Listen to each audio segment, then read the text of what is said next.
शिवसेना आणि महाराष्ट्र नवनिर्माण सेना यांचा एक मोर्चा निघतो आहे आणि मोर्चाचं कारण स्पष्ट आहे। ज्या पद्धतीनं मुख्यमंत्री पालकमंत्री असलेल्या जिल्ह्यात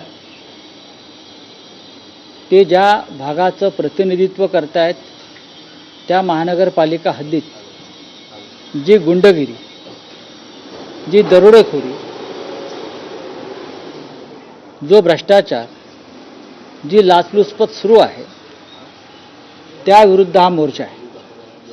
ठाणे महानगरपालिकेचे उपायुक्त त्यांना मुंबई पोलिसांच्या लाचलुचपत प्रतिबंधक किंवा EOW असं म्हणा त्यांनी कारवाई करून अटक केली 50 लाखाची लाच स्वीकारताना। हे उपायुक्त हा जो पक्ष आहे मेंदे गट त्यांचे हस्तक होते। संपूर्ण महापालिकेमध्ये अशा प्रकारे लुटमार करणाऱ्या हस्तकांचा भरणा आहे। अख्ख्या शहरात आणि जिल्ह्यात एक प्रकारे जे वातावरण आहे हे महाराष्ट्राला कलंक लावणार आहे।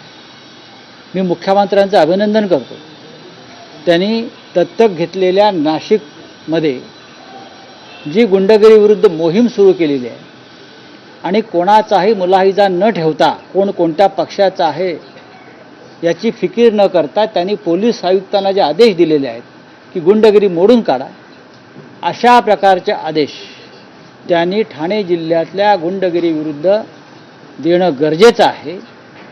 गणेश नाईक जे एक ज्येष्ठ नेते आणि मंत्री आहेत त्यांनी सुद्धा या रावणराज विरुद्ध आवाज उठवलेला आहे आणि मी त्यांचे अभिनंदन करीन की त्यांनी ही सर्व हरामखोरी मोडून ठाण्यामध्ये जनतेचे प्रश्न ऐकण्यासाठी जनता दरबार सुरू केले आणि आज आम्ही या अन्यायाविरुद्ध, या भ्रष्टाचाराविरुद्ध शिवसेना आणि मनसे एकत्र येऊन मोर्चा काढत आहोत। राऊत साहेब, तुम्ही म्हणतात की तुम्ही मुख्यमंत्र्यांचं अभिनंदन करता, नाशिकमध्ये त्यांनी जे धोरण स्वीकारलेलं आहे तिकडची गुन्हेगारी मोडून काढण्यासंदर्भात, पण अलीकडच्या काळात दिसून आलं की नाशिकमध्ये असे अनेक वादग्रस्त प्रवेश भाजपमध्ये झाले, त्याचं काय?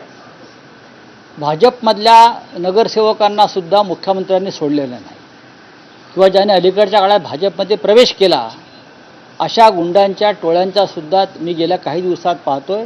पोलीस आयुक्त संदीप कर्णिक यांनी पूर्णपणे बिमोड करण्याचं धोरण स्वीकारलेलं आहे आणि माझ्या माहितीप्रमाणे नाशिकच्या पोलीस आयुक्तांना मुख्यमंत्र्यांचे तसे आदेश आहेत, हे यांचे अड्डे उद्ध्वस्त करा। मग तो भारतीय जनता पक्षाचा आहे का, तो शिवसेनेचा आहे का, तो काँग्रेसचा आहे का, तो राष्ट्रवादीचा आहे का, जनतेला छळणारा आणि शहरात दरोडेखोरी करणाऱ्यांना दयामाया दाखवू नका, हे जर धोरण असेल तर त्याचं स्वागत केलं पाहिजे आणि नाशिकमध्ये मला तिकडले आयुक्त संदीप कर्णिक यांच्याकडून ती कारवाई होताना दिसते। तर खासदार